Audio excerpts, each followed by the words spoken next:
broadcast network, AFTERBUZZ TV. Over 20 million weekly downloads in over 150 countries, and your #1 source for after-show entertainment.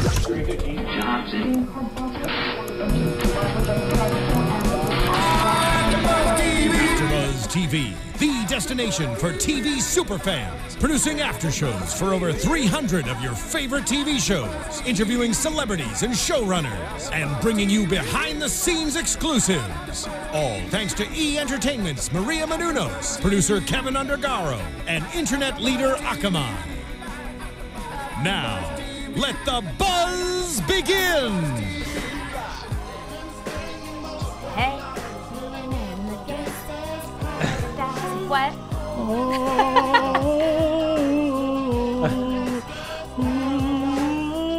Get it. Get it. Get it. Everybody loves this song. I wonder who sang the background. I wonder who was the background choir for this track. I would We should say Google that. Somebody please Google that and let us know. that's a very good question. Go ahead. What? Even go. Hey, what's up, everybody? You tuned into AfterBuzz TV for Black Jesus, Season 1, Episode 9. This is titled Gangsta's Paradise. I am your host, Bamm Ericsen, and I would like to introduce my panel and our special guest. Go ahead. Thaddeus Massey is in the house. And I am Valenzia Algarin, Detective Dianne in the house. Valenzia Algarin is back in the house! Get it? What? This brings you back to middle school or something, this song. Thank you for coming back. Thank you for having me back. And so let's just dive right in. Yes. This was another funny episode, and the ish is starting to hit the ceiling. So your character now is in cahoots with Vic because you want him to stop. That's no bueno. Did you ever think that would happen? Honestly.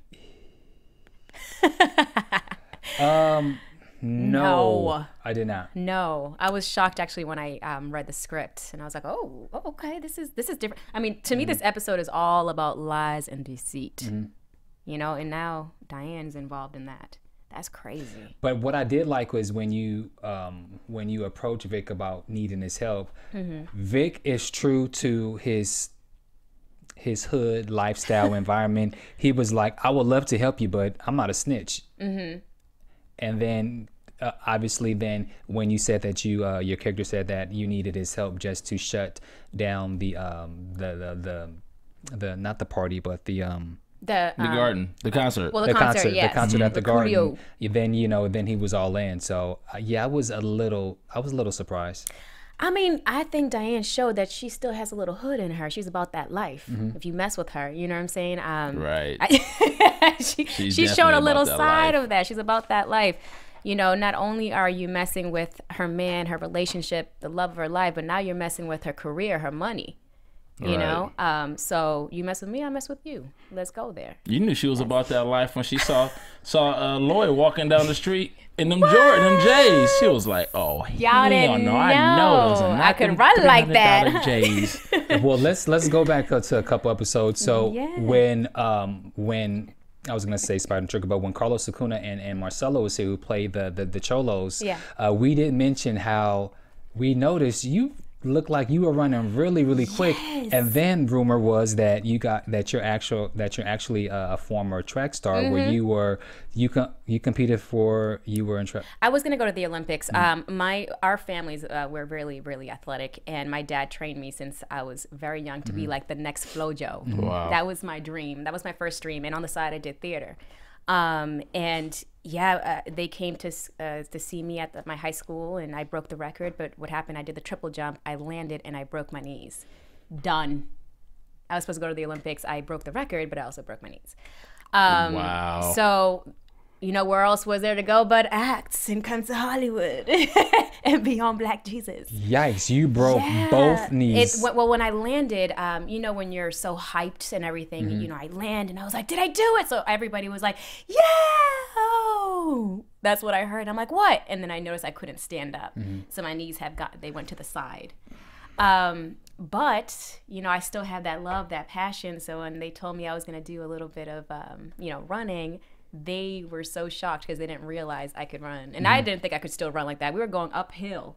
Wow. You know, and well, the last episode, but with John, I actually they didn't ask me to run. I actually just took off out of the car, and John was shocked.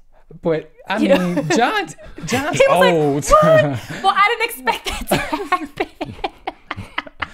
I mean, did you have like to ran run off the camera, like off screen? I was like, damn. Wait. He turned around. He was like, "What the heck? Girl, you crazy?" That's what he said. And we even when I was gonna say when Angela was here last week, we even asked, there had to have been some takes where you were running so fast that they probably had to stop or do something because you ran out of frame. Well, which one are you talking? Not with John, but the one where I was running after Jason. When you went after Jason, Miss Tootie, and Black Jesus. Well, I'm sure she mentioned the fact that I got to the car before. Yeah. And that's what happened when Jason got so scared when he saw me run so fast. He slammed the door on my leg, and I had a huge bruise that lasted 3 months. It would not go away.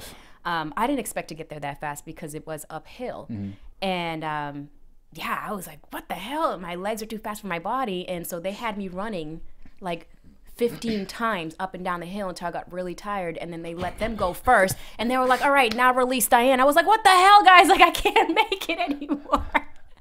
So I was just too fast. I didn't realize I was in that much. That girl got torque. And really quick, what events did you run? I did the relay, the 100, the hurdles. I did triple jump, and that's where I jumped 36.5 feet, which made I was able to go into the Olympics. But that's when I hurt myself. I was a badass. Damn. Now I'm running marathons, and Wow. And I want to do a triathlon in the next couple of years. Wow. Okay. Well, can you swim? And we were always number 45. I could float real good. Really? No, I can swim. Okay. I can swim. Okay, let's get back into topic. So when your character Dianne references how you want Vic to stop the concert, then you mentioned that the concert, because Vic didn't know what concert. He was like, the concert with Coolio, and so there was this ongoing joke with Vic where Vic was like, "I don't give a F about Coolio." He says, "Don't nobody give a F about Coolio." And then you was like, how do you not like Coolio? Right. Who doesn't like Coolio? And he says, "Because I don't listen to that bullshit. I listen to real music like Earth, Wind and Fire, Barry White, and the Stylistics." I was like, what's funny about that? I was like, how are they gonna, because obviously it's not like Coolio's dropped an album lately or anything like that, so I figured somebody or somewhere on the show was just gonna like somewhat disrespect Coolio somewhere. Just had to make sense. I was like, it's not, what I'm saying? Like, I'm like, somebody has to disrespect Coolio at some point of the show, right? Gosh. And then, of course, it has to be Vic, right?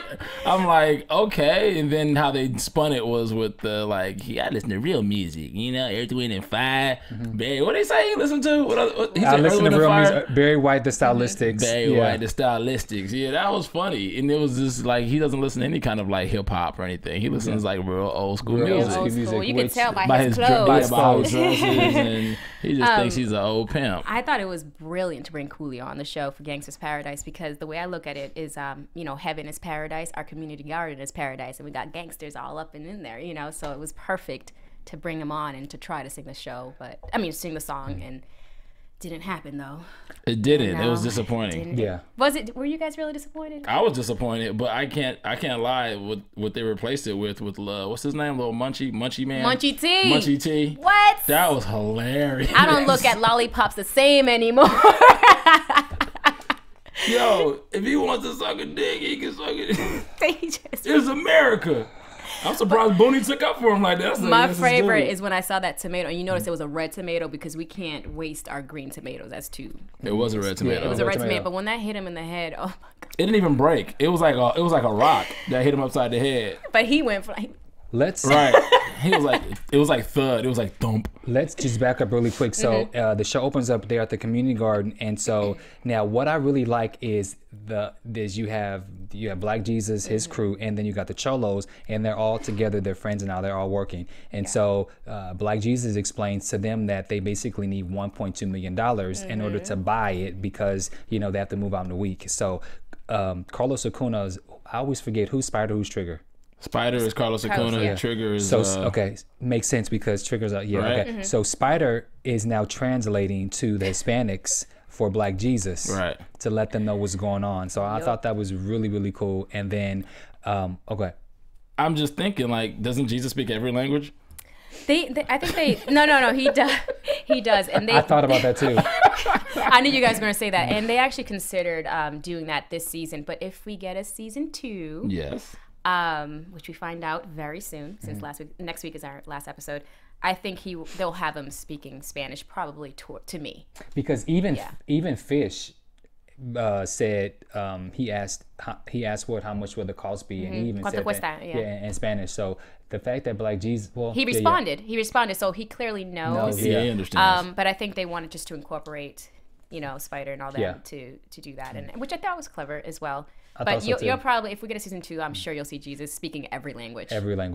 And so then after that, we go into Black Jesus. He's outside sleeping, and then he has a dream. He has a dream about the Gangsta's Paradise with Coolio. And so he says, Pops, has delivered the word. And so he thinks that there should be a concert in order to raise the money. And so he brings it to his crew, who's like, okay, cool. You work on getting Coolio. We'll take everything else. And so now we go to Coolio apparently has the restaurant called Coolio's Restaurant or something. And he can't cook. And why is he in the kitchen by himself too? Right. He's in the kitchen. No staff. No staff at all. That's why he's not doing well. That's why he's been praying to Jesus, and Jesus has been too busy. Sometimes Jesus is busy taking care of other stuff. We have to understand that. He said, I've been praying a lot, but I thought you've been on vacation. Huh? Coolio said, yo, I've been praying a lot. I thought you was on vacation. What did Jesus? He was like, too much oregano. Too much oregano. Right. Yeah. Too much oregano. But how is Coolio opening up a restaurant in 1 week and the place looks like a shithole? I mean, it happens. It didn't look like a shithole to me. It just looked like it was empty. It's just empty. It was just nobody working there. It was like, well, where is the staff? Shouldn't you have like some cooks and... I don't know. They probably didn't see that it was going to be a good thing, so they left. I don't know. Yeah. Oh, they're probably all at the community garden, The community garden. The community garden. The Gordon. Do it. The Gordon. You get money fucking with your boy. You get money fucking with your boy. But I loved it when he thought that Jesus was asking him, like, you asking me for money? Like, you want me to give you 1.2 million? You crazy? And I love that scene because it shows that Jesus will be there for you, but sometimes you got to put things aside to do Jesus's work. So I mean, we got to spread his love, spread his word, and then get your thing. One thing I like about the show that it's like been a carrying theme that I think is important that are really brilliant that Aaron and Mike have touched upon is that you can pray and ask God for things, but he'll present the opportunity for you still to make the choice to take advantage of it or go whatever direction. It's not like he just does it. It's like their opportunity or the opportunity is presented in order for you to take advantage of it. They always do like these little spoofs and stuff where people have died. They're like, Jesus, you didn't do this. You never gave me a wife. I was like, well, I hooked you up with like 6 girls and none of them was good enough kind of thing. He presents like the opportunity and then you make a decision for yourself. Yeah. Because if you did everything, then you would never get the chance to exercise your own free will kind of sort of. Which is why he's been punishing everybody for sneaking in the tomatoes and the tomato sauce. Yeah. Like he gave Jason gave Dianne some bruschetta, some green bruschetta. At first I would have been like, where'd you get this green bruschetta from? I've never seen green bruschetta in my life. It was delicious too. Was it? Oh my God. It was so good. How many takes? It's so good. I can't really remember how many takes, but I just knew that at one point I was like, I can't keep eating the bread. I'm like, I'll eat the tomatoes because I was like, oh. Right. But it was quite a few, and we just had fun with it. And I hope you guys liked it. I hope you liked that scene. Yeah, it was a funny scene. Yeah, it was fun. You getting all warm too. You were like, and then you had the little sound effect that went over. It was like, you're like, she was like, oh, Jason, and I was like, oh shit. I did all that. It was kind of like, it was kind of sexy.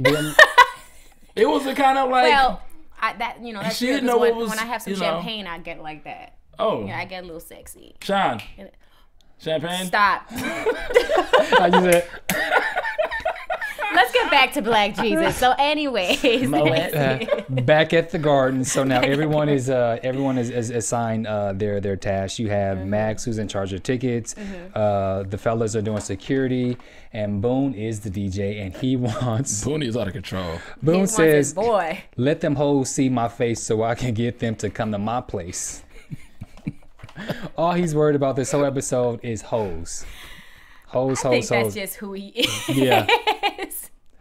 I hate to say it, but Boonie's character is like a typical N-word. Yeah. Oh, man. Booney! I think he's going to love that you said that. He's a typical Negro. Oh, I do. I can. But we got to always have one of those. Oh, my gosh.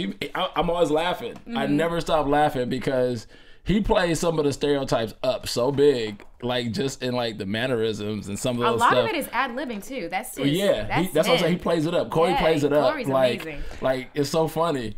Wait, the line that Booney said the day of the concert when he says, "I do this because there's bitches who stand in the dirt that's gonna be out there. If they willing to stand in the dirt, they're willing to let me go raw day one." They willing to let me go raw day one? They're willing to let me go raw day one. Now, can you? Funny. I feel like I shouldn't be wearing this cross.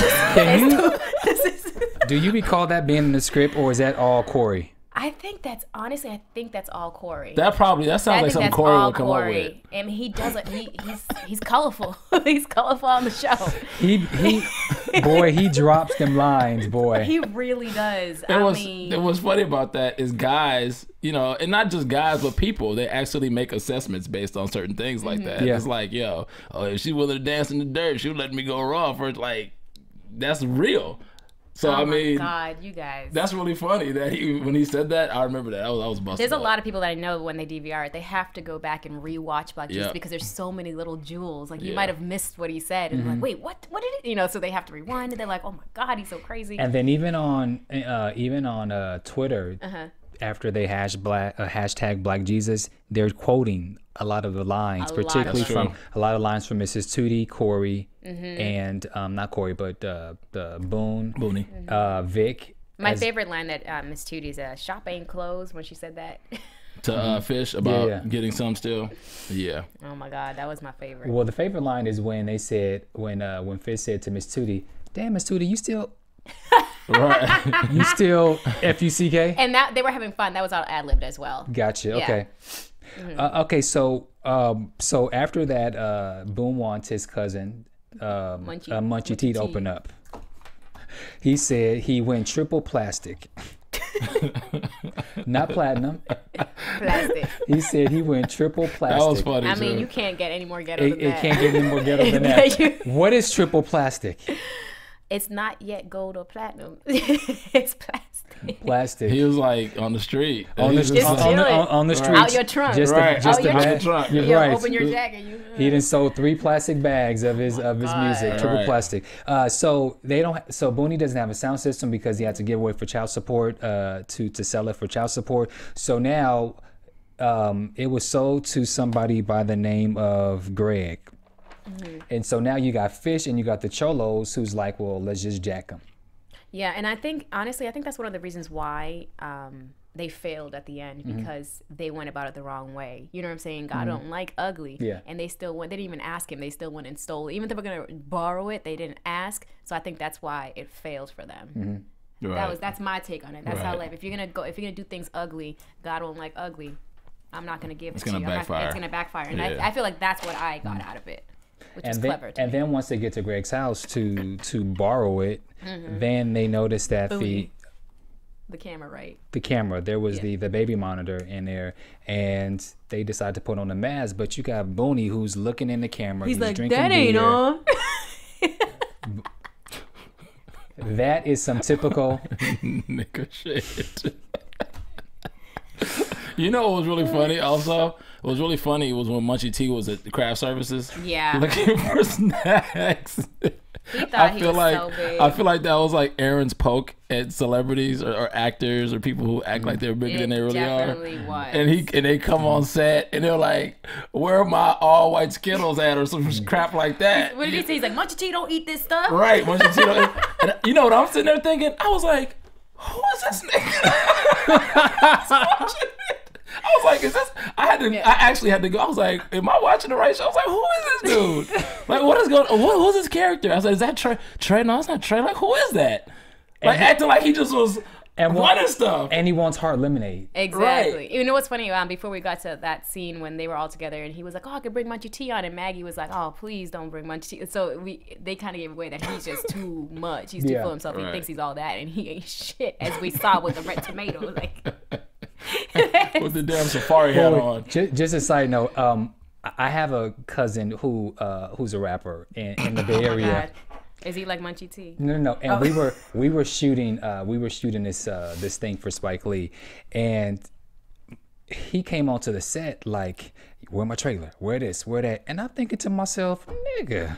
Are you serious? Yeah. Who came on set? My cousin. He's a rapper, and so and for this, it was for this thing that Spike Lee was doing, and so they use a lot of the Bay Area rappers in to play a part of the rappers and like, you know, the gangbangers or whatever. Yeah. And so he's never done a film in his life before, and he's like, yo, you know, where's my trailer? He came on requesting. Yeah, you got a scene for like 5 minutes. They only use them for literally for like an hour, and he came onto the set like, yo, where's my trailer? I need this, I need that. And I'm like, bruh. Did you tell him like what? You know? I just know. Slow down, I just got on the phone. I was like, I just called the family. I was like, yo, he is acting a fool. But anyway, so that was perfect for Munchie T. Yeah, that's what that was about. Totally realistic. We've all experienced that. Okay, we're just going out of order. Let's now get to. We all over the place. Let's get to when Munchie T performs. He was good. Wait. I just remember coming to America. Yeah, terrible good. Terrible good. That rap was Oh man, I want to know who wrote that rap. I'm actually gonna make a call. It was really funny. He thought he was getting off too. He thought, like, yeah, I'm tight. But the thing is, they were kind of feeling him at first. They were like, okay.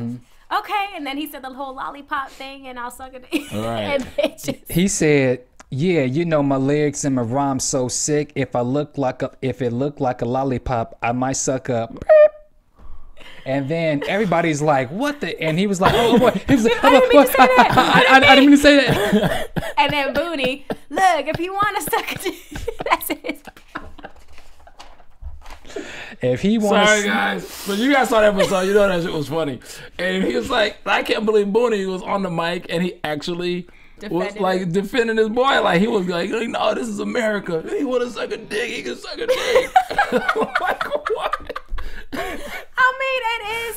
That's his thing. If he wants to do that, let him do that. But you wouldn't think that Booney would like be like pro, you know what? Choice, actually, not pro choice. I am.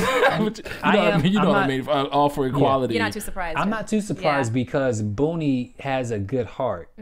He has a good heart, and you know, he may clown and he may say in jokes to you or whatever, but I feel like he has a good heart to where he, you know, if you cool, you he cool. will stick up for anybody. Yeah, he will, especially if you're his boy. Yeah, I think, and I think Corey's like that, anyways.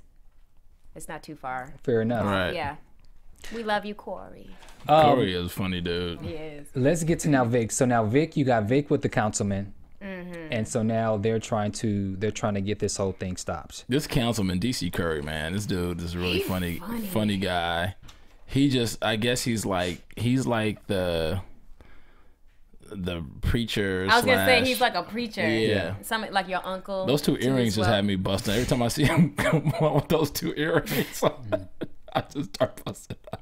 But he about that life too. He was like, right, you know, I was like, right. I thought it was Gangsta. I thought it was fascinating that you had Lloyd, Vic, and Councilman, which is basically Charlie Murphy, John Witherspoon, and Don DC Curry, all in one freaking scene. Like when you think about comedians, particularly in the urban community, I mean, you got different generations just all in those stacked on talent right there. That I was just it's like, a classic scene. Yeah, it was a really, really classic scene. And so they were talking about how they needed permits and stuff.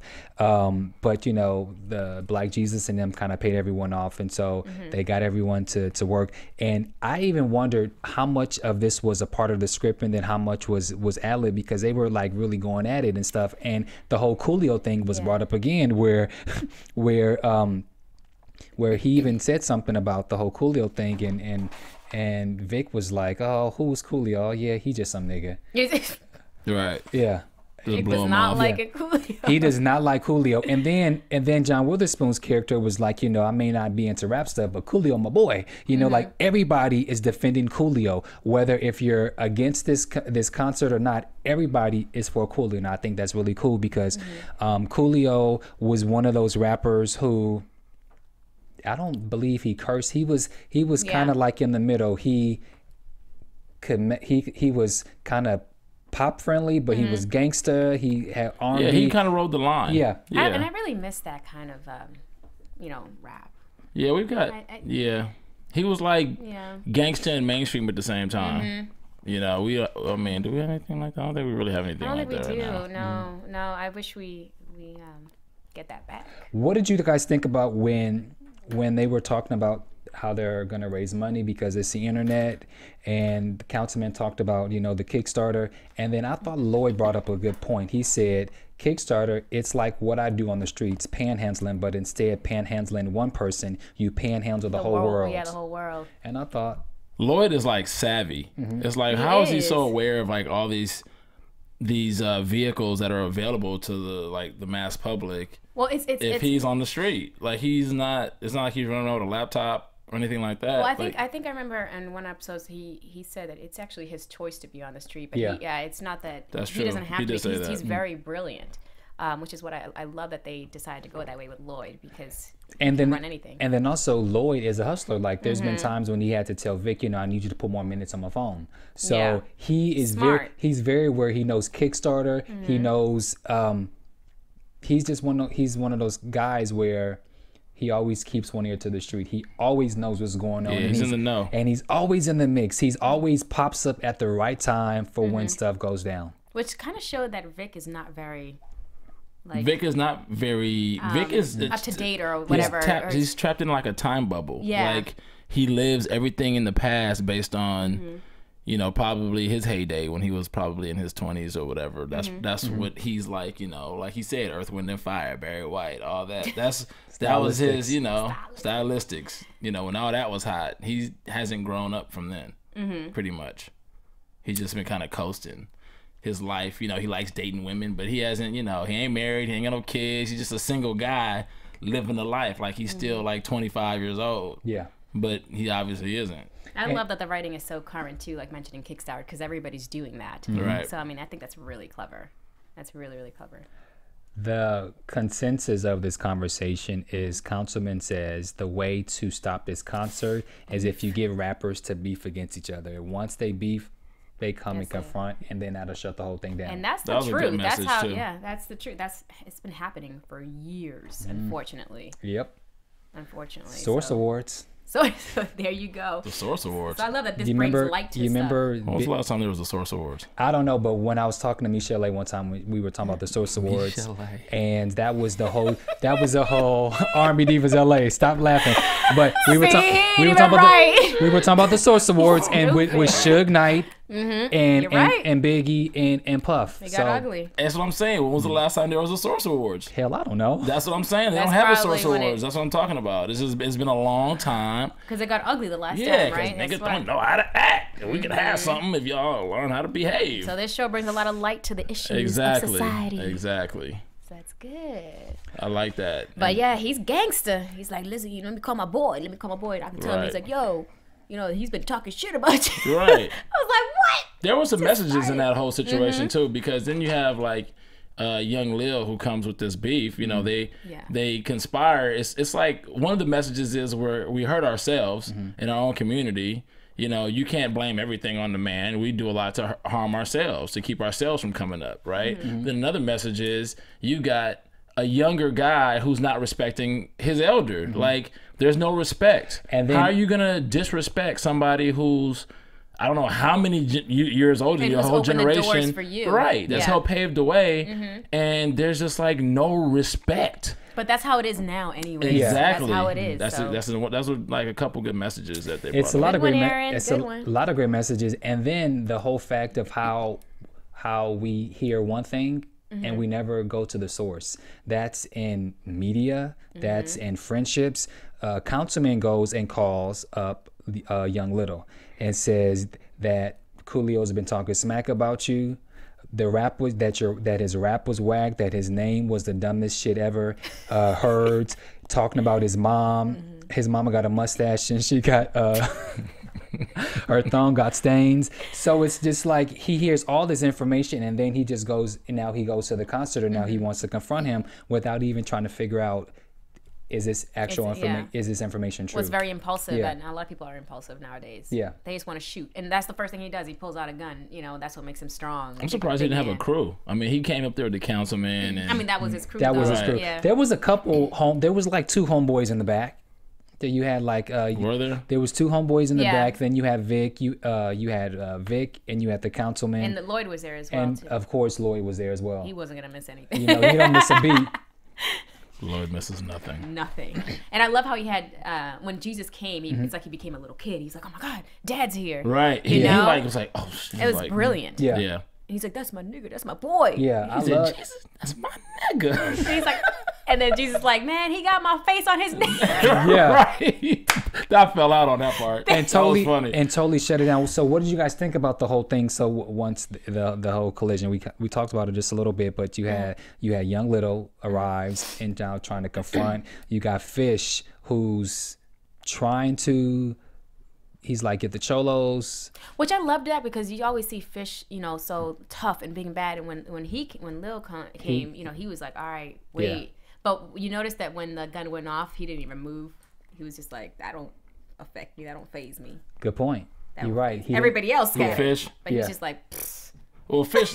Yeah, it's like it's gonna take more to actually shoot somebody than to pull the gun out. But he respects Young Lil. Right. You could tell, because he's like, all right, man, don't do this. Right. But I thought it was a great way how it was resolved once he realized who was involved in it. He was like, you know, man, I don't like even notice. Yeah, he was like, I don't even notice, you know. Yeah. Yeah. And when Jesus says, man, they ain't about peace and love, you know, and then that's when they take off. Like, get out the way. We got things to do. Yeah. I think it's crazy how nobody's like recognizing a lot of things. Like, he has Jesus' face tattooed on his neck. Yeah. Like Vic, and if I was Vic, I'd be like, wait. The con man, you got this dude's face tattooed, and then you looking at this dude and seeing how he's responding to this guy, and you're not like really like, because like, wait a minute, because Vic is old school, and you know, a lot of old school cats and just old people in general, they're stuck in their ways, and Vic represents that old school. You know how you have some old people who refuse to get on the internet. They're not trying to check emails. That's my mama. She don't get on the internet. She don't check her emails. Does mama watch this show? No. Okay. I'm but like, don't be talking about mama. But she knows. She's just anti. She comes from a generation that's just like anti-technology. Like, like the computer is the devil type of thing. Like, it's just, she don't like, you know. And then she hits me up, asks me to look something up for her on the internet. I'm like, well, that's why you gotta do things for her. I'm like, nope, I showed you how to use Google already. You so gotta go use it. So wrong. Yes, no. Well, I was not, if Thaddeus, Mom, if you ever happen to come across this, I was just saying in general that older people are stuck in their ways. But I'm saying I know, I'm experiencing it. I'm sure other people know people that are older too that don't like using technology. No, of course. They just are not, you know, they rather write stuff down than type it on something digital. They're just, you know. And I believe Vic is that way. And so, speaking of Vic, the last scene is Vic gets up on stage and he shuts it down. What do you guys think? In a very clever way, his people, the person who owns his complex, bought the community garden. Right. Yeah, he got his way. Vic could have a death wish. You know, he's gonna mess around and someone's gonna pop a cap in his ass. But I like the banter. Vic says, "Nigga, get out the way. Security, my ass, nigga. You look like a black G.I. Joe with the lifelike beard." Fish says, "Nigga, your teeth huge." I didn't even know that even happened. I was like, oh my God. I don't know if that was in the script. I don't know if it was ad-lib. I do not believe that was in the script. That was Andra Fuller's to the fullest. God. And then it was funny because he was like, I believe you could tell that Charlie was thrown off because his response was like, he was like, because he didn't want to talk.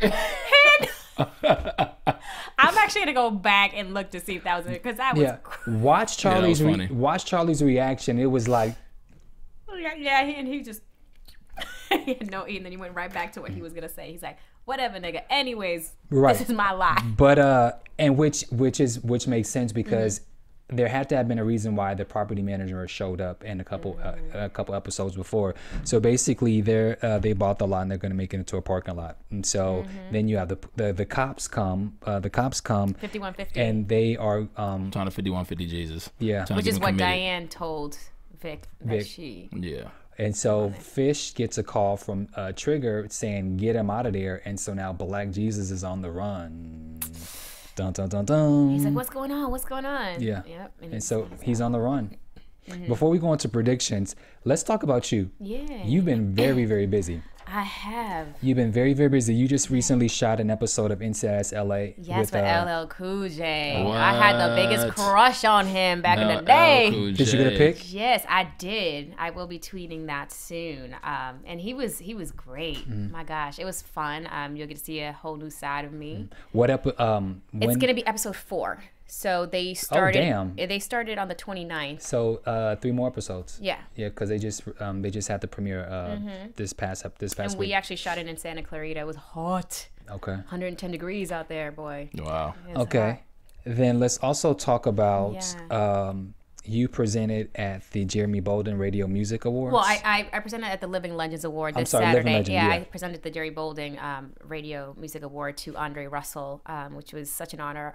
Jerry Bolden passed away recently, and he was one of the co-founders of the Living Legends. And what they do is basically support the legends who have paved the way for everybody else in the industry.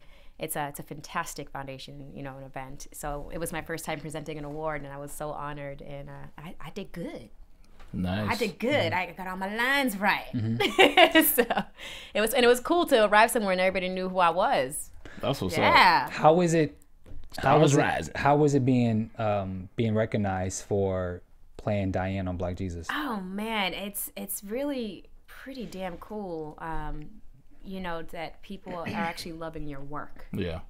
That's when you know you're doing it right. When people recognize you and they say, "Oh my gosh, I love you." I went to Target today and the person behind the register was like, "My son watches your show and he got me watching and you're Dianne." And I'm like, "Yes. Here's my credit card." Like, it's so funny. That's dope. Yeah, it's dope. And so people are loving the show and they're loving all the characters, and we couldn't ask for anything more. Adult Swim. Dope. Adult Swim. We in it. Next week's the finale. Well, before we go into predictions, tell us quickly about Comedy Bang Bang. Yeah, I just shot on Comedy Bang Bang, which is on IFC channel, and I'm also doing. Well, I play a soldier in that. You guys will see that, really funny. It's like SNL somewhat. And I'm also doing. I signed on to The Adventures of Wally Fresh. It's a new animation that I'm going to be part of. Really excited about that. An animation. Which character? She's one of the lead roles, and you'll see it. Okay. It's just really funny, really great. Okay. And then you have music, and you're gonna do a remake of Vanity 6, Nasty Girls. Nasty Girls in a Latino kind of style. I've been working with Margot Thunder. It's been great. It's a new experience for me. Yeah, it's sexy. It's a lot of chanting. That kind of stuff. What's up? And of course, my foundation, it all starts with a dream. I'm an advocate for the youth. And so I've been working on that as well. So I've been busy. I'm looking forward to this music. Wait, he's like, forget your foundation. I'm thinking, I can see the video now. She said Vanity 6. I'm like, that's bringing back memories. It's Latina 6, Latino Valenzia 6. No, yeah, no, it's something I wanted to do. It's it's definitely I do spoken word poetry, so I said why not give it a try? And I love the '80s, and yeah. Did you ever who's seen Beverly Hills Cop when they're at the strip club and Vanity 6 is playing and Eddie's doing that little okay. Now do that again. Did he really just do that? I'm so mad that you did that. That is one of the funniest parts in the movie is when Vanity 6 is playing on and he's just anyway. I'm not doing it again. You know what? I'm getting you in my video, boo. You'll be in the back.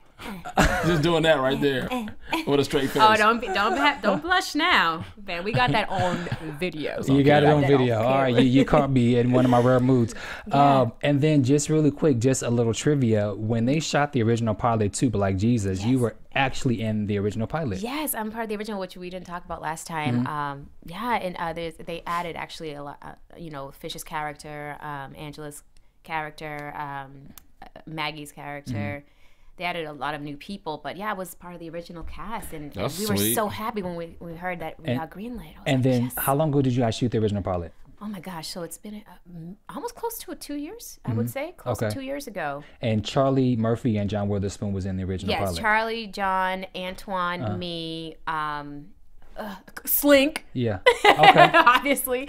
So it was, and real quick, I just want to give a shout out to Callie. It's her birthday this month, so Callie Hawk, I love you, girl. Oh, happy birthday, Callie. Happy birthday to you. Okay, so I won't even pressure you or get you in trouble to get any predictions out of you. So just relax for a second. Thaddeus, what are your predictions for the finale? And now your AFTERBUZZ TV predictions. Okay, season finale, season 1 of Adult Swim's Black Jesus. I predict that instead of turning the parking lot or turning the garden into a parking lot, Jesus and his loyal followers talk to the guy, the owner, and convince him that it'll be more profitable, that they can make more money from the garden than if he turned it into a parking lot. Or they're going to have to convince him to hand over the deed or something, has to fall through with it. But it would be nice if they could all work together. Well, that would be my prediction. I'm going to go with something that I've been saying ever since Carlos and Marcelo was here. Lloyd is a shit starter. And I feel like Lloyd has something to do with the big bang for what's going to happen for the finale. And this just came into my head. I'm going to say that Black Jesus is going to get arrested. And there's going to be some kind of cliffhanger that leaves us like, oh my God. And then we're going to be waiting around forever for season 2. And that's what I think is going to happen. Let's hope for season 2. I'm willing to bet my kicks, my find sneakers. Out soon. But cliffhanger, you think cliffhanger? Well, he's kind of gone on the run, so we gotta. I mean, they want to have him committed. I don't know. I don't know. They could have him committed, and then we just are on the lurch, just kind of like chilling, waiting for season 2 to come back. Yeah, because 5150. I mean, that's pretty harsh to bring someone in for 5150. So I mean, but that's what happened. Yeah. Like with Jesus, they thought he was crazy. You know, they actually were like, this guy saying he's the son of God, he's crazy, and then he went through all this persecution or whatever because of that. So it's kind of along the same lines. Although I think it'll be premature to do that, or at least have him get caught. I think that shouldn't happen until maybe season 2 or season 3. Okay. Let's see. But I don't know. Valencia, thank you for coming back to AfterBuzz for our Black Jesus after show. Thank you for having me. Love it. Listen, the next time that you're on here, you're gonna be even bigger. You're gonna have more roles. You're just gonna blow up, and we really wish you the best in everything that you do. And make sure you're always welcome to come back and just talk with us here on Black Jesus or any after show that we have here. So we want to thank you guys thank you for coming. Let everyone know where you could be found on social media. On Twitter, it's V Algarin. On Instagram, V Algarin7, and you can just search me, Valenzia Algarin, and I'll just pop up. And I love you, AFTERBUZZers. And you can find me on social media at Bamm Ericsen, and you can find me on AfterBuzz and Instagram, and you can find me on Twitter at Thaddeus. We are just having such a great time. We're just all over the place. Hey, we want to thank you guys for tuning in. We'll see you guys next week for the finale, season 1, Black Jesus, AfterBuzz TV. From executive producers Maria Menounos, Kevin Undergaro, Phil Svitek, and the entire AfterBuzz TV staff, we would like to thank you for listening to the AfterBuzz TV network. To watch or listen to other after shows and post comments or questions, be sure to visit AfterBuzzTV.com. I'm Sir Richard Wentworth, and this has been a presentation of AfterBuzz TV. Buzz you later. Yeah, buzz you later. The views expressed herein are those of the hosts only and do not necessarily reflect the views of AfterBuzz TV or its owners or principals.